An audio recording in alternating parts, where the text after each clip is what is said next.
మీరు శివుణ్ణి నమ్మారు, పూజలు చేశారు, ఉపవాసాలు పాటించారు. కాని జీవితం మాత్రం మారలేదా? ఎన్ని వ్రతాలు చేసినా సమాధానం రాకపోతే నేనేం తప్పు చేశాను అని మీలోనే ప్రశ్నించుకుంటున్నారా? ఇది మీ తప్పు కాదు, మీ భక్తిలోపం కాదు, కాని ఒక చిన్న విషయం మనకి తెలియకుండా మిస్ అయింది. మీరు ఆలయానికి వెళ్లారు, కొండ చుట్టూ తిరిగారు, దీపం వెలిగించారు, కాని లోపల ఏదో తెలియని నిరాశ. జీవితం ముందుకు కదలడం లేదు. శివుణ్ణి నమ్మినా మనసు మాత్రం అశాంతిగా ఉందా? ఇది మీ తప్పు కాదు, మీ భక్తిలో లోపం లేదు. కాని శివుణ్ణి బయట చూస్తున్నాం, లోపల చూడటం మరిచిపోయాం. అరుణాచలం దీనికోసమే. పంచభూతలింగాలలో అరుణాచలం అగ్నిలింగం. అగ్ని అంటే కాల్చడం కాదు, అగ్ని అంటే మార్పు. కాని చాలామంది భక్తులు అరుణాచలానికి వచ్చికూడా ఆ మార్పు ఎందుకు అనుభవించలేకపోతున్నారు? ఒక లోతైన కారణముంది. అది వీడియో చివరికొచ్చేసరికి మీరు అరుణాచలాన్ని కొత్తగా చూస్తారు. శివుడు శిక్షించడు, అరుణాచలం పరీక్షించదు. ఇక్కడ జరిగేది శిక్ష కాదు, శుద్ధి. అగ్ని అన్నీ కాల్చదు, అవసరం లేనిదాన్ని మాత్రమే కాలుస్తుంది. మన బాధలు, భయాలు, అహంకారం, అసహనం ఇవి కాలిపోతేనే శాంతి కనిపిస్తుంది. అందుకే కొందరికి ఈ కొండ దగ్గర అసహనంగా అనిపిస్తుంది. అది శివుని నిరాకరణ కాదు, శివుని పని. రమేష్ అనే సాధారణ భక్తుడు ప్రతి ఏడాది తిరువణ్ణామలై వస్తాడు, గిరిప్రదక్షిణ చేస్తాడు. కాని ప్రతిసారీ అదే సమస్యలు, అదే కోపం, అదే అశాంతి. ఒకసారి ప్రదక్షిణ మధ్యలో అతడు కూర్చుని అనుకున్నాడు, నేను నడుస్తున్నాను, కాని నా మనసు నడవడం లేదు. అక్కడే మార్పు మొదలైంది. అరుణాచలం విగ్రహం కాదు, కొండే లింగం. ఇది తేజోలింగం, అగ్నిరూపశివుడు. అందుకే ఇక్కడ నీళ్ల అభిషేకం కంటే మౌనం ఎక్కువ పనిచేస్తుంది. పూజల కంటే ఉండటం ముఖ్యమవుతుంది. ఈ కొండ దగ్గర ఎక్కువ మాట్లాడితే లోపల శబ్దం పెరుగుతుంది, నిశ్శబ్దంగా ఉంటే లోపల శాంతి పెరుగుతుంది. ఇది సాధారణ ఆలయం కాదు. గిరిప్రదక్షిణ 14 కిలోమీటర్లు.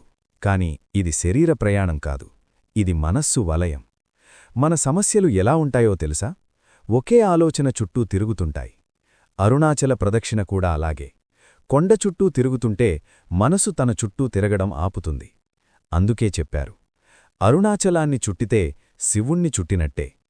ఇది నమ్మకం కాదు, మనోవిజ్ఞానం ప్లస్ ఆధ్యాత్మికత.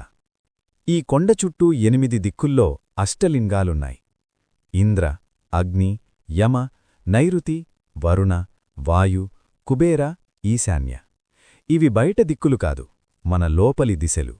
భయం యమ, కోరిక కుబేర, కోపం అగ్ని, అశాంతి వాయు.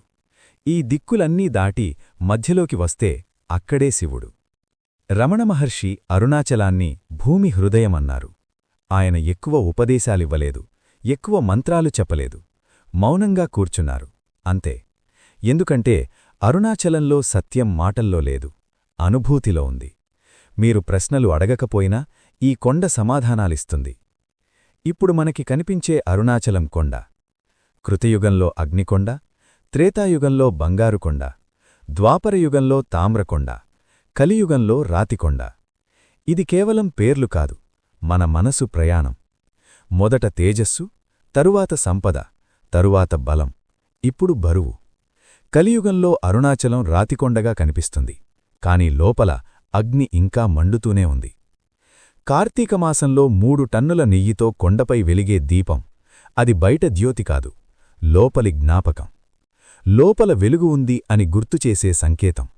అందుకే అరుణాచలేశ్వర ఆలయం చూసిన తర్వాత జీవితం ఒక్కసారిగా మారకపోవచ్చు, కాని నెమ్మదిగా అవసరం లేనిది కరుగుతుంది. కొంతమంది భక్తులు ఇలా అంటారు, అరుణాచలానికి వెళ్ళాక మనసు బరువుగా అనిపించింది. ఇది ప్రతికూలానుభవం కాదు, ఇది అగ్నిపని మొదలైన సంకేతం. ఈ కొండ దగ్గర మనలో దాచిపెట్టిన బాధలు, మాటలేని భయాలు, ఎదురుచూడని నిజాలు పైకి వస్తాయి. శివుడు వాటిని సృష్టించడు, వాటిని బయటకు తీసుకొస్తాడు. అందుకే అరుణాచలం సంతోషం ఇచ్చే క్షేత్రం కాదు, సత్యాన్ని చూపించే క్షేత్రం. పురాణాల ప్రకారం శివుని ఆజ్ఞతో విశ్వకర్మ నిర్మాణం. చరిత్రలో చోళరాజుల కాలపు మహావైభవం.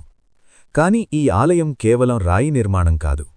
బయట ప్రాకారం మన శరీరం, లోపలి ప్రాకారం మన మనస్సు, గర్భగుడి మన ఆత్మ. ఎంత లోపలికి వెళితే అంత నిశ్శబ్దం. ఇది యాదృచ్ఛికం కాదు, శివతత్వం. ఇక్కడ రోజూ పాలు, నీళ్లు, నెయ్యితో అభిషేకాలు జరుగుతాయి. కాని అరుణాచలం చెబుతుంది, బయటపోసే ద్రవం కంటే లోపల జాగ్రత్త ముఖ్యము అని. అభిషేకం చేస్తూ ఉంటే మనసు ఎక్కడ తిరుగుతుందో అదే నిజమైన పూజ. అగ్నిలింగానికి అతిపెద్ద నైవేద్యం సచేతనమైన మౌనం. ఈ కొండపై విరూపాక్ష గుహ ఉంది. ఇది గుహ కాదు, మన అంతర్ముఖ ద్వారం. ఇక్కడ కూర్చున్నప్పుడు ఏమి చెయ్యమని శివుడు చెప్పడు, ఏమి కోరుకోమని చెప్పడు. కేవలం ఒకటే, నీవెవరో చూడు. అగ్నిలింగమంటే బయట వెలుగు కాదు, ఈ ప్రశ్నలో మండే లోపలి వెలుగు. రమణమహర్షి ఈ కొండను చూసి ఇక్కడే నిలిచిపోయారు. ఆయన చెప్పిన ప్రశ్న, నేనెవరు? ఈ ప్రశ్న మంత్రం కాదు, ఇది అగ్ని. ఈ ప్రశ్నను నిజంగా అడిగితే అబద్ధపు గుర్తింపులు కాలిపోతాయి. అదే అరుణాచలాగ్ని. రాత్రి గిరిప్రదక్షిణ చేస్తే కొండ కనిపించదు, కాని ఉనికి అనిపిస్తుంది. ఇది శివతత్వం. చూడలేనిదే నిజమైనది. జీవితంలో కూడా అలాగే. అన్నీ అర్థమయ్యాక శాంతి రాదు, అర్థం కావడం ఆపినప్పుడు శాంతి మొదలవుతుంది. కార్తీకమాసంలో 3 టన్నుల నెయ్యితో కొండపై వెలిగే దీపం, అది అద్భుతం కాదు, అది గుర్తుచేసే సంకేతం. లోపల నీకూడా ఇలాంటి వెలుగు ఉంది అని.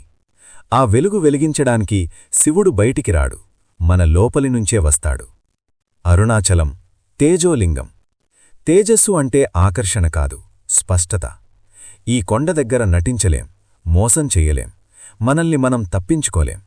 అందుకే ఇది అందరికీ ఇష్టం కాదు, కాని నిజం కోరుకునేవాళ్లకు ఇది గమ్యం. అరుణాచలం చూసి వచ్చిన తర్వాత జీవితం ఒక్కసారిగా మారదు, కాని అవసరం లేని విషయాలపై ఆసక్తి తగ్గుతుంది, అవసరం లేని బాధలపై పట్టు సడలవుతుంది. ఇది నెమ్మదిగా మార్పు. అగ్ని వేగంగా మండదు, లోపల కాలుస్తుంది. అరుణాచలం కోరికలు తీర్చే క్షేత్రం కాదు, కోరికలను కరిగించే క్షేత్రం. అందుకే అరుణాచలేశ్వర ఆలయం ఒకసారి కాదు, జీవితాంతం పిలుస్తూనే ఉంటుంది. మీరు సిద్ధంగా ఉన్నప్పుడు ఈ కొండ మీతో మాట్లాడుతుంది. మాటలతో కాదు, మౌనంతో. ఓం నమఃశివాయ. అరుణాచల శివ, అగ్నిరూపు శివ, మౌన శివ. అదే అరుణాచలం, అదే అగ్నిలింగం. ఓం నమఃశివాయ. అరుణాచల శివ, అరుణాచల శివ. ఇంటికి వచ్చాక కూడా ఎప్పుడైతే మీకు భయం వేస్తుందో కళ్ళు మూసుకుని ఆ కొండని తలుచుకోండి. ఆ క్షణమే ఆ అగ్ని మీ చుట్టూ రక్షణ కవచంలా మారుతుంది. శివుడు కైలాసంలో లేడు, మీ స్మరణలో ఉన్నాడు. మీలో ఎంతమందికి అరుణాచలం వెళ్ళాక విచిత్రమైన అనుభవాలు ఎదురయ్యాయి? లేదా వెళ్లాలని ఉన్నా పిలుపు కోసం ఎదురుచూస్తున్నారా? మీ అనుభవాన్ని కామెంట్స్లో పంచుకోండి. అది మరొకరికి స్ఫూర్తినివ్వచ్చు. గుర్తుంచుకోండి, మీరీ వీడియో చూస్తున్నారు అంటే ఆ పిలుపు నీకు అందినట్టే.